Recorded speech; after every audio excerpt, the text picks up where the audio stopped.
अल्लाह रब्बुल आलमीन ने कुरान करीम में बयान फरमाया व क़दा रब्बुका अल्ला ताबुदू इल्ला इय्याह। तेरे रब ने ही फैसला कर दिया, फैसला फरमा दिया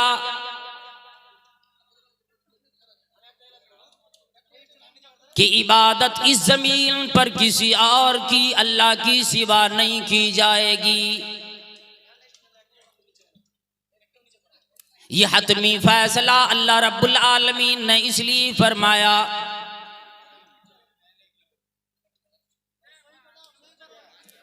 कि ऐ इंसानों, परवरदिगार आलम ने तुम्हारी तख्लीक कैसे की, तेरी जिंदगी का इंतजाम अल्लाह रब्बुल आलमीन ने कैसे फरमाया। पैदाइश से पहले भी अल्लाह रब्बुल आलमीन ने तुम्हें रोजियां पहुंचाई, अदम से वजूद बख्शा। सूर्य दहर के अंदर ही बयान आता है हल अता अलल इंसानी हीनुम मिनद्दहर। क्या इंसानों पर ऐसा जमाना गुजरा है, क्या ऐसा वक़्त भी आया लम यकुन शैअम मज़कूरा, उस वक़्त ही इंसान कुछ भी नहीं थे, जिक्र भी इसका नहीं था, किसी को मालूम भी नहीं, पता भी नहीं। लम यकुन शैअम मज़कूरा, इसका जिक्र भी नहीं होता था। उस आदम से, उस गैर मौजूदगी से मौजूदगी बख्शी, वजूद बख्शा, और जिसकी वजह से इंसान आज वजूद में आ जाता है। फिर दुनिया में अल्लाह रब्बुल आलमीन ने इंसानों की जिंदगी के लिए, जिंदगी गुजारने के लिए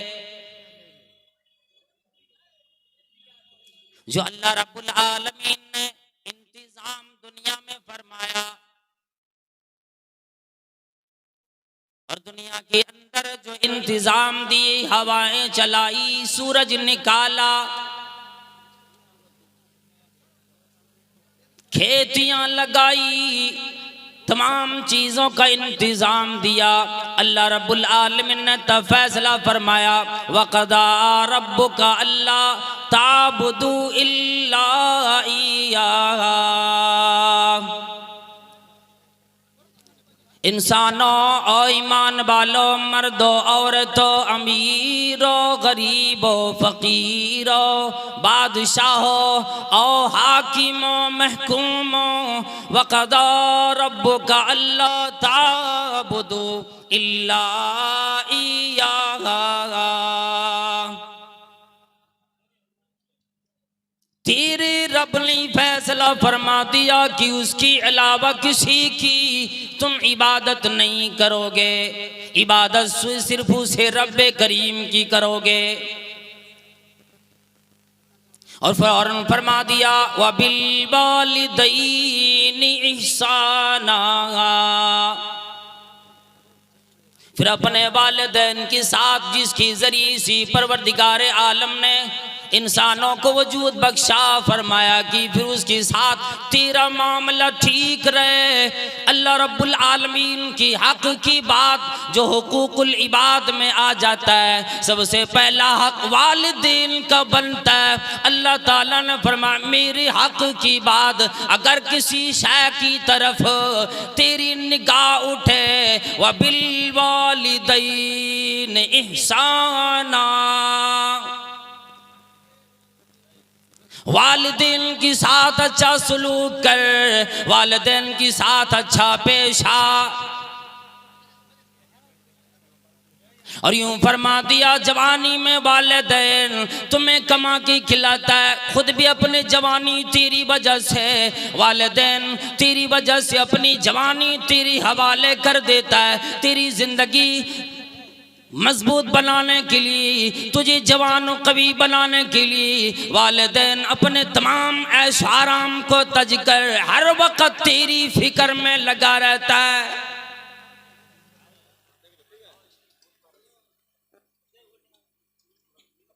हर पैगंबर ने दुआ की औलाद की, और हर एक की ख्वाहिश थी। अल्लाह तबारक व तआला ने दुनियावी जीनत बनाया। अल-माल वल बनून ज़ीनतुल हयातिद दुनिया वल बाक़ियातुस सालिहात, जीनत बनाई। लेकिन यही अगर नेक अमाल पे उतर आए, यही औलाद को नेक बना डाले, फिर कहते वल बाक़ियातुस सालिहात, फिर तेरे नेक अमाल बाकी रहने वाले बन जाएंगे। फरमा इम्मा यबलुगन्ना इंदकल किबर अहदुहुमा औ किलाहुमा, अल्लाह रब्बुल आलमीन ने जवानी को छोड़कर वालिदैन की बुढ़ापे के उम्र को बयान फरमाया। इम्मा यबलुगन्ना इंदकल किबर अहदुहुमा, ये फरमाया कि उन दोनों में से कोई एक अगर तुम्हारी जिंदगी में बुढ़ापे की आलम में पहुंच जाए। कितने लोग वो होते हैं जिनकी बचपन में वालिदैन का साया सर से उठ जाता है। कितने जवान वो बैठे होंगे जिनकी वालिदैन में से कोई एक मौजूद नहीं। कितने वो लोग भी बैठे होंगे जिनकी वालिदैन में से दोनों में से कोई नहीं। कितने वो लोग होंगे जिनका दादा भी मौजूद है, अब्बा अम्मा भी मौजूद है, बड़ा खुश नसीब है वो आदमी। फरमा अगर बुढ़ापे की उम्र में कोई दोनों में से कोई एक तुम्हारी जवानी में उसका बुढ़ापा मिल जाए, तुम्हारी जिंदगी में उसका बुढ़ापा मिले। जवानी का जिक्र नहीं, खुसूसन बुढ़ापे का जिक्र किया है। और वालिदैन हम और आप जैसे जवान हैं, अपनी औलाद की खातिर दौड़ धूप रोजाना करते। औलाद की सर पे माँ हाथ रखती है, बुखार लगा डॉक्टरों के पास लेकर दौड़ती है, माँ की नींद हराम हो जाती। अब्बा रोजाना जाकर के दूसरे के यहाँ मजदूरी करता है, काम करता, ठोकरें खाता है, गालियां सुनता है, जोदो कोब सुनता है। एक आदमी कहता है मियाँ छोड़ क्यों नहीं देते? तेरा मालिक तेरे साथ अच्छा रवैया इख्तियार नहीं करता तो इसका काम छोड़ता क्यों नहीं? वो कहता है मैं तो छोड़ देता लेकिन अपनी औलाद की वजह से मुझे तो कोई काम करना पड़ेगा ना। अपनी तकलीफ की कोई फिक्र नहीं, मैं काम करूं, बात सुनूं, गालियां सुनूं, जोद कोब सुनूं, हर तक तकालीफ बर्दाश्त करूं। कोई भी मौसम हो, बरसात का मौसम हो, धूप लगे, सर्दी लगे, हर मौसम में कमा के लाता है और फिर औलाद की खातिर अपनी सारी जिंदगी तज देता है। और फिर बुढ़ापे में अगर पहले एक का जिक्र फरमाया, फिर जिंदगी के बुढ़ापे की उम्र का जिक्र फरमाया। वजह क्या है? वजह ये है कि अगर दोनों वालिदैन में से दोनों जिंदा हों, अगर बेटा तकलीफ देता है, बहू तकलीफ देती है, आपस में मियाँ भी दोनों बोलकर और अपने गम को हल्का कर लेते हैं। अगर बेटे ने अब्बा के साथ अच्छा सलूक न किया, अब्बा जाकर उसकी माँ के पास बैठकर यानी अपने बीवी के पास बैठकर अपने गम को हल्का करने के लिए यूं जिक्र करता, फला बेटे ने मुझे आज ये बात कही। बीवी तसल्ली देती है, ठीक है बात तो कही, बेटा तो अपना है, सब्र कर लीजिए, यही बेटा आपका काम आने वाला है। यानी एक दूसरे का गमगुसार होता है। लेकिन कुरान करीम ने पहले एक का जिक्र फरमाया इसलिए कि अलग अगर सिर्फ माँ मौजूद हो या अब्बा मौजूद है, अगर बेटा तकलीफ देता है रात तो दिल वो अब्बा अपने अंदर से परेशान होता है, गम से पिघला जाता है। किसको अपना गम सुनाए, किसको अपना दुखड़ा बयान करे, किसके सामने जिक्र करे, किसके सामने अपने बेटे की शिकायत करे। शिकायत भी किया नहीं जाता, अम्मा मौजूद नहीं, अब्बा रातों दिन परेशान होता है। इसलिए फरमाया अहदुहुमा, तब आगे फरमाया औ किलाहुमा, या दोनों तुम्हारी जिंदगी में बुढ़ापे की उम्र में पहुंच जाए, फला तकुल लहुमा उफ़िन, उनके सामने उफ तक न कहो। हजरत हसन बसरी रहमहुल्लाह से किसी ने सवाल किया कि ये उफ है क्या चीज? अल्लाह अकबर, जो तर्जमानी की उन्होंने, ये उफ की जो तर्जमानी की, ये फरमाने लगे कि अपने अब्बा अम्मा के सामने अपने गंदे कपड़े को अपने जिस्म से उतार कर झाड़ना भी मना है। कि उस कपड़े की वजह से अम्मा को तकलीफ ना लगे, कोई परेशानी ना आ जाए, इसलिए गंदे कपड़े भी अपने वालिदैन के सामने निकाल कर ना झाड़ो, इतना भी ख्याल करो। फला तकुल लहुमा उफ़िन वला तन्हरहुमा वकुल लहुमा क़ौलन करीमा। फरमाया उफ तक भी ना कहो, ना ही झिड़को, ना डांटो, बल्कि उनके सामने नरमी से पेश आओ। वकुल लहुमा क़ौलन करीमा, अच्छी बात करो, प्यारी सी बात करो, जिसकी वजह से वालिदैन का दिल खुश हो जाए। उस वक़्त को याद करो जब अब्बा बाजार जाता है, भूख लगी है और औलाद ने कोई ख्वाहिश जाहिर कर दी, मजदूरी करने वाला हो, बाजार में गए भूखे वापस चले आए, दिन भर सुबह गए शाम तक काम किए, भूखे अपने घर लौट जाता है। आदमी कहता मैं खाते क्यों नहीं, कमजोरी आ जाएगी, फिर काम कैसे करोगे? अल्लाह अल्लाह। किसी शायर ने यूं कह दिया है कि बड़े बाजार से वो अक्सर भूखे लौट आते हैं, बड़े बाजार से वो अक्सर भूखे लौट आते हैं। कभी पैसे नहीं होते, कभी ख्वाहिशें नहीं होती, अपने औलाद की ख्वाहिश की खातिर अपने ख्वाहिशात को कुर्बान कर जाता है। हजरत अब्दुल्ला इब्न उमर रदियल्लाहु ताला अन्हुमा के पास खुरासान से एक आदमी आया, हरासा हुआ, परेशान हुआ आया।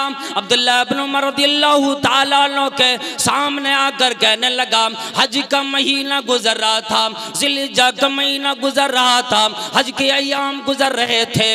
वो आकर के वो कहने लगे, अब्दुल्ला इब्न उमर मेरा एक बयान तो सुनो, मैं खुरासान से आया हुआ एक आदमी हूं। कहने लगा क्या वजह बतलाओ, क्या बात है तेरी? कहने लगा ये मुझे बतला दो कि मैंने अपनी माँ को खुरासान से अपनी पीठ पे लौट के लाया, मैं अपने अम्मा की सवारी बना, कभी पीठ पे कभी कांधे पे लेकर अपने अम्मा को चला।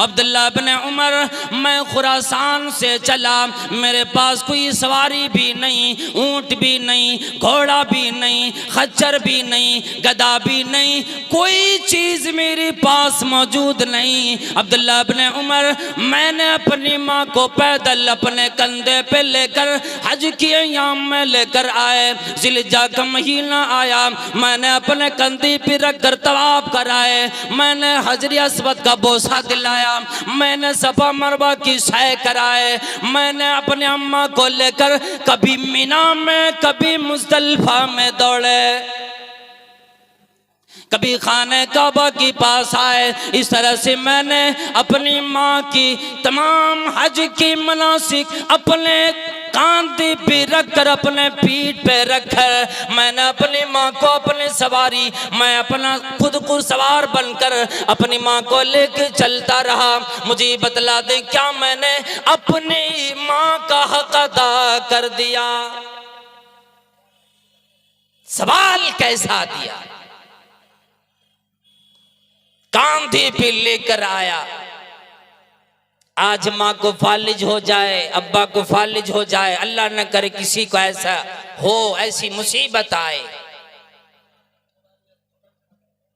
हम और आपसे एक दिन उठाया नहीं जाता।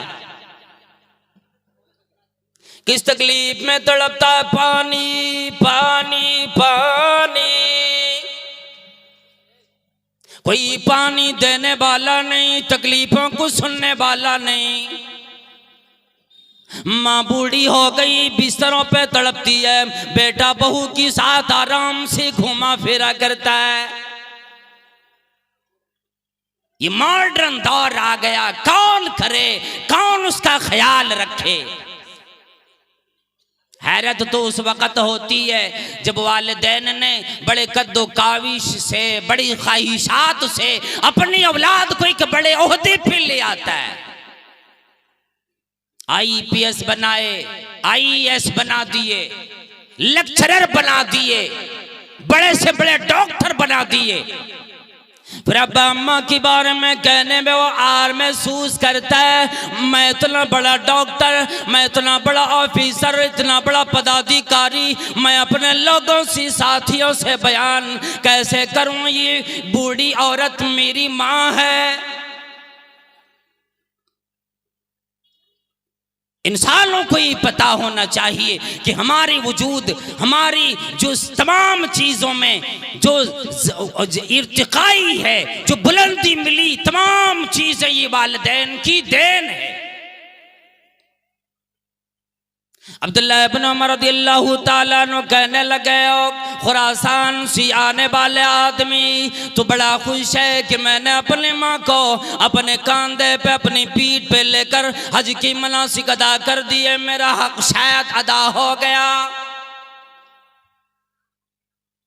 मेरी बात सुनो, मेरा जवाब सुनो। कुरान हदीस के मुताबिक तेरी माँ ने तुझे अपने पेट में लेकर एक चक्कर जो अपने आंगन में लगाई, और खुरासान से आने वाला आदमी, तूने खुरासान से अपनी माँ को लेकर काबे तक आए, मक्का लेकर आए, तूने अपनी माँ की एक चक्कर का भी हक अदा नहीं कर पाया। या यूं फरमाते हैं कि तूने अपनी माँ का इतना भी हक अदा न किया जो कि तेरी माँ ने तुझे जन्म देती वक्त एक मर्तबा आह निकाली। किस तकलीफ से जना, कितना ज्यादा लाडो प्यार से तुझे रखा। ठंडी रात होती थी, बिस्तर पे पेशाब तू कर देता, माँ उस बिस्तर पे सो जाती, पेशाब पे सो जाती, तुम्हें सोखे में सुलाती थी। तुझे तेरी माँ अपने छाती पर लेकर रात में सोती, कहीं मेरी औलाद को, मेरे बेटे को, मेरी बेटी को कोई तकलीफ ना हो। इसीलिए जनाब मोहम्मद करीम सल्लल्लाहु ताला अलैहि वसल्लम ने फरमाया, अला उनब्बिउकुम बिअकबरिल कबाइर सलास, आ लगो मैं क्या तुम्हें कबीरा गुनाह बतलाऊं जो कि 3 है तो कई, जो मैं अभी 3 बतलाऊं।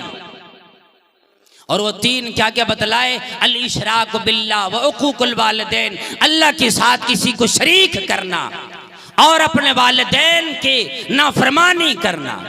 फरमाया वो 3 है, कौन? अल्लाह के साथ किसी को शरीक करना, गैरुल्लाह को पुकारना, व उकूकुल वालिदैन, वालिदैन की माँ बाप की नाफरमानी करना, उसकी बातों को ना मानना। एक सहाबी आए और नबी करीम सल्लल्लाहु ताला अलैहि वसल्लम से फरमाने लगे कि मुझे आप इजाजत दें कि मैं जिहाद में जाऊं, इब्तगी बिहा वजह अल्लाह, मैं अल्लाह तबारक व तआला की रज़ामंदी चाहता हूं, और इब्तगी बिहा अजर अल्लाह, मैं अल्लाह का अजर चाहता हूं। जनाब मोहम्मद करीम सल्लल्लाहु ताला अलैहि वसल्लम ने फरमाने लगे कि तुम्हारे वालिदैन में से कोई जिंदा भी है? कहने लगे कि हाँ जिंदा है, माँ जिंदा है, और एक रिवायत में यूं आता है बल्कि दोनों जिंदा हैं। नबी करीम सल्लल्लाहु ताला अलैहि वसल्लम ने फरमाया कि जाओ, जिहाद के बराबर या उससे भी ज्यादा तुम्हें सवाब मिलेगा, जाकर अपने वालिदैन की खिदमत करो। कहीं ऐसा न हो अल्लाह वालो, जिब्रील अलैहिस्सलाम ने एक मर्तबा बद्दुआ की और नबी करीम सल्लल्लाहु अलैहि वसल्लम की ज़बान से आमीन निकला।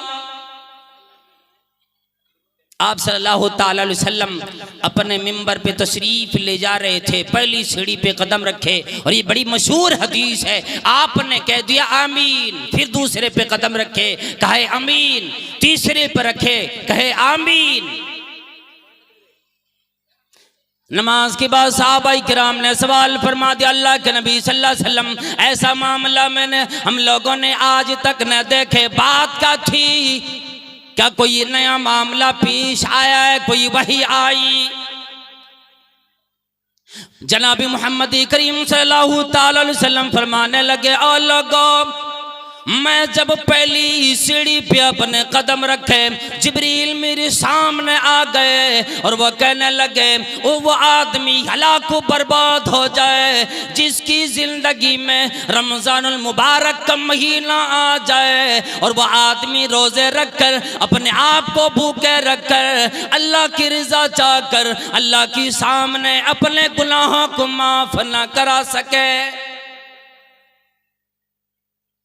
कितना बदनसीब होगा वो आदमी जिसकी जिंदगी में रमजान मुबारक जैसा मुबारक बाबरकत महीना आ जाता है, बहाने बनाता है, तकलीफ लगी, बुखार लगा, बीमारी लगी, डॉक्टरों ने मना किया, नहीं सारे बहाने गलत है। अल्लाह के नबी सल्लल्लाहु अलैहि वसल्लम फरमाते हैं ऐसे लोगों के लिए जिब्रील ने बद्दुआ की जिस आदमी की जिंदगी में रमजानुल मुबारक का महीना आ गया, अल्लाह से अपने तौबा करके कबूल ना करा सके, माफी ना ले सके, मग़फ़िरत ना करा सके, वो आदमी बड़ा बदनसीब है, हलाक हो जाए। तब मैंने कह दिया आमीन। फिर जब मैं दूसरी सीढ़ी पे कदम रखा तो जिब्रील ने ये बद्दुआ की वो आदमी हलाक बर्बाद हो जाए इसकी जिंदगी में वालिदैन बुढ़ापे की उम्र में मिल जाए और वालिदैन की खिदमत करके वो आदमी अपने आप को जन्नती न बना सके। ईमान वालो, अल्लाह वालो, इस बात पे तवज्जो देंगे। जिब्रील ने जो बद्दुआ की अपनी मर्जी से नहीं की, परवरदिगारे आलम की इजाजत मिली। बददुआई की अपने जिंदगी में वालिदैन को पा लिए। उसे चाहता तो खिदमत करके वालिदैन को राजी रख के अपने आप को जन्नतियों में शुमार करा लेते। लेकिन अगर जो आदमी बदनसीबी में आकर वालिदैन को अपनी जिंदगी में पाकर उसकी तरफ तवज्जो न देकर अपने आप को जहन्नमी बना लेता है, बड़ा ही बदनसीब आदमी है वो। अपने माँ बाप की तरफ तवज्जो न देने वालों, अपने वालिदैन को झिड़कने वालों, उसे अपने तवज्जो में न लाने वालों, अपनी बीवी को अपने वालिदैन के सामने तरजीह देने वालों, नबी करीम सल्लल्लाहु ताला अलैहि वसल्लम ने फरमाया मैंने वहां भी आमीन कह दिया। फिर तीसरे नंबर पे यूं कहा जो हम और आप अक्सर करते हैं, से हम और आपको बचना चाहिए। जिब्रील अलैहिस्सलाम ने तीसरी बात ये फरमाई कि ए नबी सल्लल्लाहु अलैहि वसल्लम, वो आदमी हलाको बर्बाद हो जिनके सामने मेरा तेरे नाम का जिक्र हो फिर तेरे ऊपर दरूद न भेजे, यानी सल्लल्लाहु अलैहि वसल्लम न कहे। हमारे आपके सामने नबी करीम सल्लल्लाहु अलैहि वसल्लम का नाम मुबारक कई दफा आ जाता, कितने लोगों को ये भी पता नहीं कि मजलिस में बैठने की आदाब क्या होते हैं। कई इफरात है तो कई तफरीत है, कई जबान खुलती ही नहीं और कई इतना खुलती है कि सारा पिंडाल रात भर हिल जाता है। वहां भी बदमज़गी हो जाती, यहां भी बदमज़गी होती है। इसीलिए जिब्रील ने जो बद्दुआ की, हलाक हुआ आदमी जिसके सामने नबी करीम सल्लल्लाहु अलैहि वसल्लम का जिक्र हो फिर आप पर दरूद सलाम ना भेजे। लेकिन यहाँ अहम बात यह है कि वालिदैन की खिदमत करके अपने आप को जन्नती आदमी बना सकता है, जन्नती बन सकता है, बना सकता है। सहाबाई किराम में से कई लोग आते और नबी करीम सल्लल्लाहु ताला अलैहि वसल्लम के सामने आकर अपने तमाम चीज़ों को पेश कर देते, इजाज़त चाहते कि मुझे इजाज़त दे दे, मैं जाऊं मैदान कारिज़ार में जाऊं, मारूं गैरों को, मारूं कुफार को मैं मारूं, तहे तैग करूं और फिर मुझे उमारे में जन्नत में चला जाऊं। लेकिन आप सल्लल्लाहु अलैहि वसल्लम पहले पूछते वालिदैन जिंदा हैं, फिर कहते हाँ, कहते जन्नत तो तेरे घर में तड़प रही है, तू यहाँ की क्या करता है? जाओ उसके साथ अच्छे तरीके से पेश आ, अच्छे तरीके से बर्ताव कर उसके साथ, इसलिए कि तेरे वजूद का जरिया बना, तेरी परवरिश की और तुझे इतने बड़े कर दी, जवानी में ले आया। और अब जब तेरी ताकत आ गई, नए खून आ गए, तो तुम्हें ये याद ही नहीं रहा, जवानी में ऐसी दीवाने बने अपने बुढ़ापे का पता ही नहीं चला।